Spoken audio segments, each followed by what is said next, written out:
Eu estava presa na rotina. Aos 48 anos eu achava que dominava a arte da sobrevivência, da responsabilidade e do gerenciamento de crises profissionais.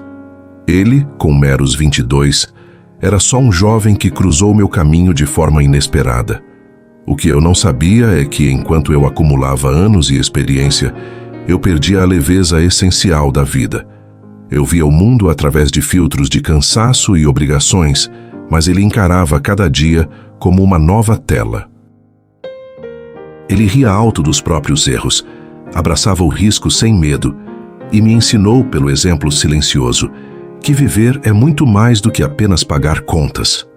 Mas antes de mergulharmos nessa história de amizade improvável, eu quero saber: qual foi o ensinamento mais valioso que você recebeu de alguém muito mais novo do que você, forçando a repensar suas certezas? Deixe a sua experiência nos comentários. Bem, vamos lá. Agora, eu preciso mergulhar no dia exato em que a fundação da minha vida foi abalada. Era uma terça-feira, a pior de todas. Eu estava afundada no meu cubículo, revisando documentos com a concentração mortal de quem apenas espera o relógio avançar. Aos 48, eu tinha transformado minha existência em uma série de tarefas cumpridas, não em momentos vividos. Eu era uma especialista em rotina, uma mestra em evitar surpresas, e isso me dava uma sensação perversa de segurança, embora o vazio estivesse crescendo no meu peito. Eu não percebia, mas minha alma estava cinzenta, exatamente da cor das roupas que eu escolhia diariamente. Foi naquele dia que ele apareceu. Ele não era um colega, era o entregador terceirizado que trazia os lanches para a reunião da diretoria. 22 anos. Um turbilhão de sardas no nariz e uma camisa amassada que gritava sobre a pressa de quem está começando a vida. Meu pedido era sempre o mesmo: um café sem açúcar, sem leite, gelado, mas servido quente, uma contradição que eu adorava impor. Quando ele pousou a xícara na minha mesa, algo em mim se quebrou. Eu estava frustrada com um erro minúsculo em uma planilha, e o estresse dos meses acumulados explodiu em um suspiro que soou mais como um gemido de dor. Eu nem percebi que ele tinha parado ao meu lado. Por que essa cara de quem acabou de descobrir que o universo conspira contra a sua pausa para o almoço? Ele perguntou, com uma leviandade que me ofendeu profundamente. Minha reação imediata foi de indignação. Quem era aquele garoto com a vida inteira pela frente para julgar meu sofrimento profissional? Eu levantei o olhar, pronta para disparar o veneno da minha idade e experiência. Meu jovem, você não tem ideia do peso. Ele não me deixou terminar. E essa foi a primeira vez que alguém, em anos, ousou interromper meu monólogo de autopiedade. Eu sei que você pensa que o peso é a planilha ou o prazo, ele disse, inclinando-se ligeiramente, e o cheiro de café torrado inundou meu espaço. Mas o peso que está te esmagando não está aí. Está nas escolhas que você não fez. Você carrega mais arrependimento do que trabalho. Eu congelei. A frase me atingiu como um raio de realidade fria. Ninguém nunca havia visto meu interior daquela forma, sem permissão. Não era sobre o trabalho, era sobre o casamento falido, a carreira estagnada, os sonhos engavetados. Era a vergonha de saber que, por medo, eu havia escolhido ser pequena. Minha garganta secou. As lágrimas vieram sem aviso, escorrendo silenciosamente pelo meu rosto, enquanto a indignação se dissolvia em puro choque. Naquele momento, ele não era o entregador. Ele era o espelho que eu vinha evitando por quase 2 décadas. Ele tinha acabado de rasgar o véu da minha fachada de mulher bem-sucedida, expondo a fragilidade que eu escondia até de mim mesma. E eu soube, com um pavor gélido, que a partir daquele instante, minha vida previsível estava em sério perigo. O silêncio que se seguiu ao bater da porta não era apenas ausência de som. Era um vácuo onde o ar parecia ter sido sugado. Fiquei ali, imóvel, sentindo a trilha úmida das lágrimas secar rapidamente sob o ar condicionado da minha sala. Onde estava a raiva justificada? Ela se evaporou, substituída por uma queimação feia e profunda no centro do meu peito. Aquele jovem, com a poeira da rua e a pressa da sua rotina, tinha lançado uma granada na minha fortaleza de auto-engano. Tentei voltar ao trabalho. A planilha de investimento que parecia tão vital 10 minutos antes, agora se assemelhava a um mosaico ridículo de números sem sentido. Eu me levantei, caminhei até a janela, mas não a abri. Minhas mãos tremiam levemente. Pela primeira vez em anos, o controle absoluto que eu exercia sobre meu ambiente e minhas emoções falhou miseravelmente. Naquela noite, não consegui dormir. Eu revivia cada palavra dele, cada inflexão de voz. Ele não usou adjetivos, apenas fatos frios sobre o meu padrão de consumo e a minha incapacidade de olhar nos olhos dele. Ele tinha diagnosticado a doença da minha alma em menos de 2 minutos. E a pior parte era que eu não tinha como argumentar. A obsessão começou sutilmente. No dia seguinte, eu me peguei checando os horários dos pedidos anteriores, analisando as rotas daquela empresa de entrega. Não era vingança que eu buscava, era uma confirmação. Eu precisava provar que ele estava errado, ou, mais perigosamente, eu precisava que ele me dissesse mais. Eu ansiava por aquela verdade brutal que me havia tirado o fôlego. Eu esperei 4 dias, calculando friamente. Pedi uma pequena encomenda que não tinha urgência, mas que, estatisticamente, deveria cair na área de atuação dele. Quando a notificação de que o entregador estava a caminho piscou no meu celular, senti um misto enjoativo de pânico e expectativa. Ele chegou. Usava o mesmo uniforme, mas desta vez parecia mais cansado, a mochila pesada nos ombros. Desta vez, eu estava preparada. Eu não o deixaria ir com um simples aceno. Abri a porta e, em vez de pegar a sacola imediatamente, forcei um sorriso profissional. Estendi-lhe uma garrafa de água gelada, algo que eu jamais faria. Está um calor insuportável hoje. Beba um pouco. Ele hesitou por um instante, o queixo tenso, mas aceitou a garrafa. O contato visual durou mais tempo do que o habitual e eu percebi que ele não estava me julgando, apenas me observando, como se eu fosse um inseto interessante sob um microscópio. Eu tentei encher o silêncio com a minha superioridade adulta. Falei sobre a pressão do mercado de trabalho, a importância de ter um plano B, a necessidade de escalar na vida.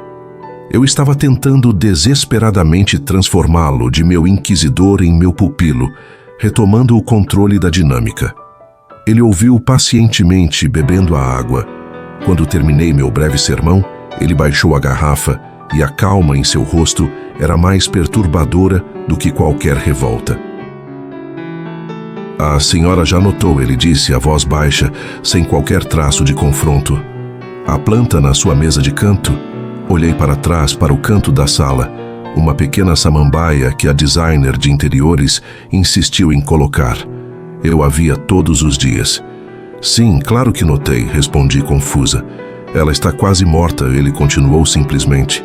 "As folhas estão amarelas, mas o vaso é lindo." De que adianta o vaso ser perfeito se o que está dentro está morrendo? Se a senhora não arregar, só o vaso vai sobrar. O ar voltou a rarear. A planta. Eu mal a tinha tocado em meses. Eu pagava uma diarista para limpá-la do pó, mas nunca a regava. Eu estava cuidando da aparência do vaso, mas ignorando a vida dentro dele. A analogia era gritante e impiedosa. "É sobre a água, não sobre o vaso", ele concluiu. E pela primeira vez vi um lampejo de dor nos olhos dele, como se ele estivesse falando de si mesmo ou de alguém que amava. "Se a senhora não se importar de verdade com o que precisa de água, tudo o que resta é a decoração." Ele me entregou a sacola. Dessa vez, não houve lágrimas. Houve um rompimento interno, um som silencioso de algo muito antigo e muito duro se quebrando. Eu não consegui dizer nada. Eu só o observei dar as costas e descer as escadas de 2 em 2 degraus, rápido e eficiente, voltando à sua vida concreta e palpável. Fiquei parada na soleira da porta, segurando a sacola de papel. Não era mais sobre entregas ou sobre a diferença de idade. Era sobre a diferença entre existir e viver. Ele tinha 22 anos e entendia que a vida exigia nutrição e atenção, não apenas polimento externo. Eu tinha 48 e estava orgulhosamente seca, uma planta morta em um vaso de grife. Naquela noite eu entrei na sala, acendi todas as luzes e olhei para aquela samambaia murcha. Eu a peguei, senti o peso seco da terra e então, com um ímpeto irracional, eu a atirei na lixeira. Foi um ato de pura violência. Eu não chorei por ela. Chorei pela mulher de 48 anos que tinha chegado àquele ponto de esterilidade emocional. O sucesso que eu construí era um mausoléu. E o arquiteto desse mausoléu era eu. Minha vida previsível não estava em perigo. Ela estava dolorosamente sendo demolida, tijolo por tijolo, por um garoto que nem sequer sabia meu nome completo, mas que conhecia a minha essência melhor do que eu. Aquele foi o momento em que soube que a minha jornada não era mais sobre gerenciar ativos, mas sobre a desesperada e humilhante tentativa de aprender, aos 40 e tantos anos, a dar água a mim mesma. E eu não fazia ideia de por onde começar. O retorno ao meu escritório de mármore e vidro foi como entrar em uma cripta climatizada. Eu ainda estava no auge financeiro, mas o ar cheirava a formol. Naquela tarde, eu tinha uma reunião crucial, a fusão de 2 grandes fundos de investimento, um movimento que solidificaria anos de trabalho, garantiria minha aposentadoria antecipada e selaria o caixão da minha alma. Eu me sentei à cabeceira da longa mesa de jacarandá, meus sócios todos ali, aguardando a minha palavra final. Eu abri a pasta com os números, as projeções, a garantia de riqueza. Mas em vez de ver lucros, eu vi anos de jantares frios e finais de semana vazios. Enquanto meu sócio mais antigo discorria sobre a diluição de ações, percebi que eu não estava ali. Meu corpo era um recipiente caro, cheio de obrigações vazias. Minha atenção estava presa à imagem de um jovem sentado em um muro baixo, sob o sol oblíquo, desenhando um esboço rápido da vida que eu nunca permiti que existisse. O som da voz do meu sócio tornou-se um zumbido distante, a trilha sonora da minha própria irrelevância. De repente, a frase veio à minha boca sem filtro, sem permissão da minha diretoria interna de 48 anos. Era um sussurro que, na acústica perfeita daquela sala, soou como um tiro. Eu não vou fazer isso. A sala congelou. O silêncio que se instalou foi tão denso que pude ouvir o pulsar do meu sangue nas têmporas. Todos me olhavam, não com raiva, mas com a perplexidade assustada de quem vê uma estátua falar. Meu sócio, Mário, tentou uma piada nervosa, achando que eu estava me referindo a um ponto específico do contrato. O que não vamos fazer, Regina? A cláusula de recompra? Eu fechei a pasta lentamente, sentindo o peso do papel como se fossem toneladas de concreto. Olhei para cada rosto, para a ambição espelhada nos óculos de armação fina, na costura impecável dos ternos. Eles eram meus iguais. Eram a geometria da minha miséria. Eu não vou fazer mais nada disso, eu disse, desta vez com uma clareza cortante. Eu me levantei. Meus joelhos tremeram. Eu estou fora. Eu os dispenso de qualquer obrigação para comigo. Não houve gritos. Não houve discussão acalorada. Houve apenas a entropia da surpresa. Eles não conseguiam processar a ideia de que a arquiteta do império estava, voluntariamente, explodindo a fundação. Para eles, era loucura. Para mim, era o primeiro ato respiratório em décadas. Deixei a sala, a pasta de couro ainda nas minhas mãos, e saí do prédio sem olhar para trás. Não liguei para o meu carro. Eu precisava sentir o chão da rua, a aspereza do asfalto, o cheiro de exaustão e vida que pairava sobre a cidade. Eu caminhei sem destino, mas meu corpo, finalmente liberto, sabia exatamente para onde ir. Eu o encontrei. Ele estava onde sempre estava, na praça, terminando um quadro que parecia ser a luz do final da tarde, refletida na vidraça de uma lanchonete simples. Ele usava a mesma camisa desbotada, os cabelos soltos caindo sobre a tela. Eu parei a alguns metros dele. Eu estava vestida para uma reunião de milhões de dólares, com saltos que custavam mais do que a mensalidade de sua faculdade e a maquiagem perfeita que escondia a fadiga. Ele nem levantou o olhar imediatamente.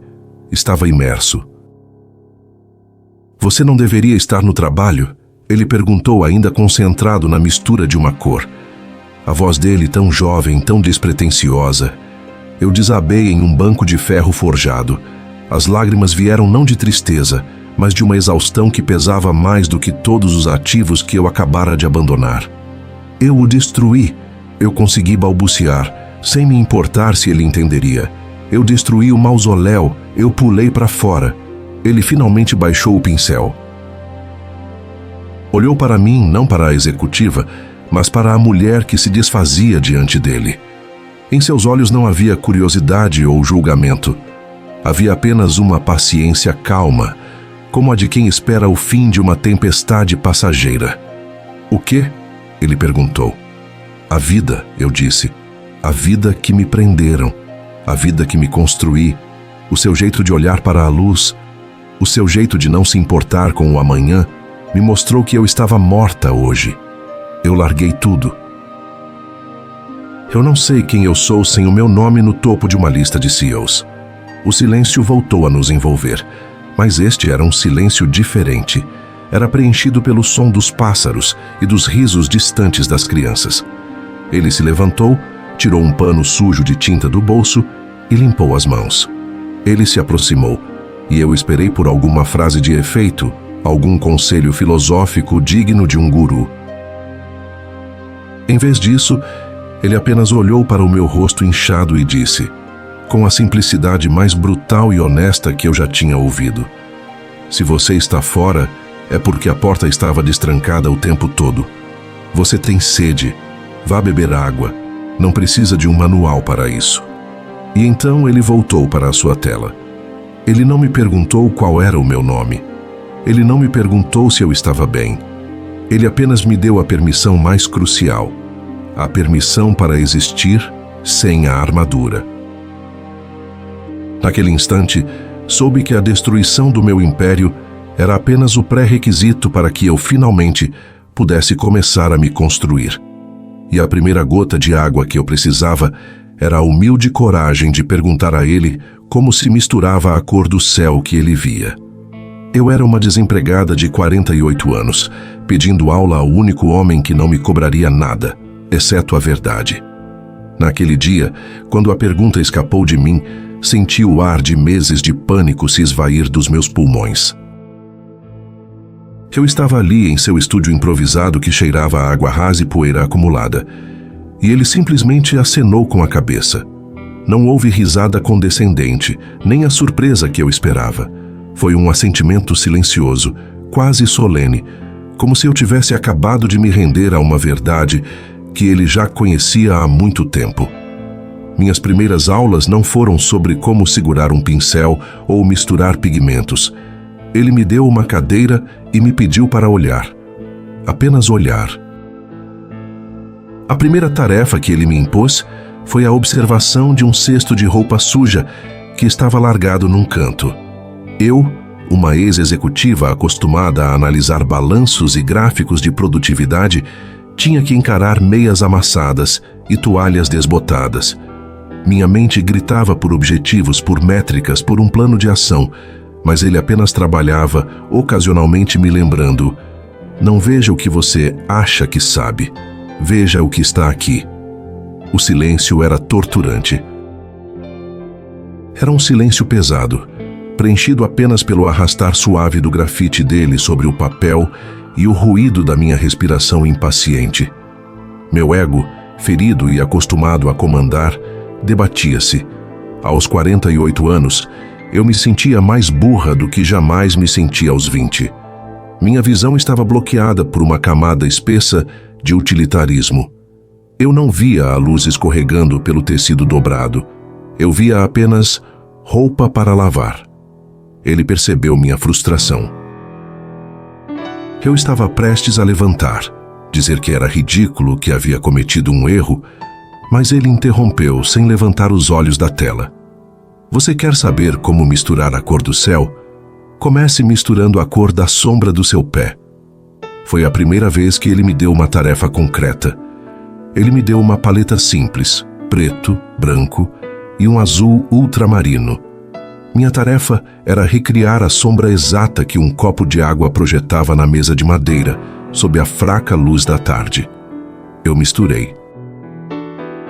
Misturei azul e branco. Ficou muito brilhante. Misturei preto. Ficou lodoso. Eu tentei de novo e de novo, gastando tubos minúsculos de tinta, e a sombra continuava escapando. Eu a via na mesa, mas não conseguia reproduzi-la. Lágrimas de frustração vieram. Não eram lágrimas de tristeza pela minha carreira perdida.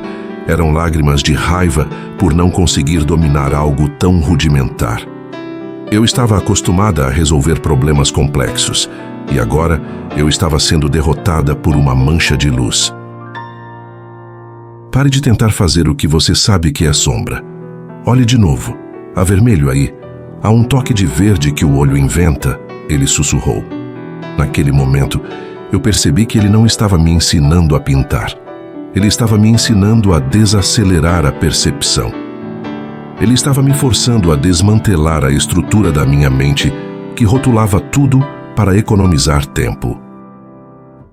Aquele copo de água exigia atenção total, a mesma atenção que eu nunca havia dado ao meu casamento, à minha saúde ou aos meus próprios desejos.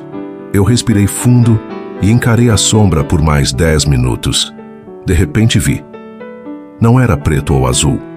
Era um cinza que puxava para um tom quase lilás, resultado do reflexo do muro rosa na rua. Eu peguei um toque de carmesim esquecido na paleta, misturei com meu cinza lamacento e, por um segundo fugaz, lá estava. Aquele tom exato de escuridão efêmera que me enganava. Eu olhei para ele e ele sorriu. Não era um sorriso de vitória, mas de cumplicidade. Você não estava errando. Você estava com pressa, ele disse, limpando o excesso de tinta da minha espátula. É assim que se aprende a viver de novo. A pressa é o assassino do detalhe, e o detalhe é tudo o que existe. A lição daquela tarde se infiltrou em cada fibra do meu ser. Eu não era mais uma aluna buscando uma nova habilidade. Eu era um ser humano em reabilitação sensorial. Meu império havia desmoronado porque ele era feito de pressa e superficialidade. Meu novo mundo, o mundo que ele estava me ajudando a construir, era feito de sombras complexas, de lilazes inesperados e da coragem de admitir que eu não sabia absolutamente nada sobre o céu que pairava sobre a minha cabeça. Eu ainda não tinha a resposta para a cor do azul que ele via, mas pela primeira vez em anos, eu estava disposta a passar o tempo que fosse necessário apenas para tentar enxergar. E essa, eu soube, era a verdadeira fundação para a minha própria reconstrução.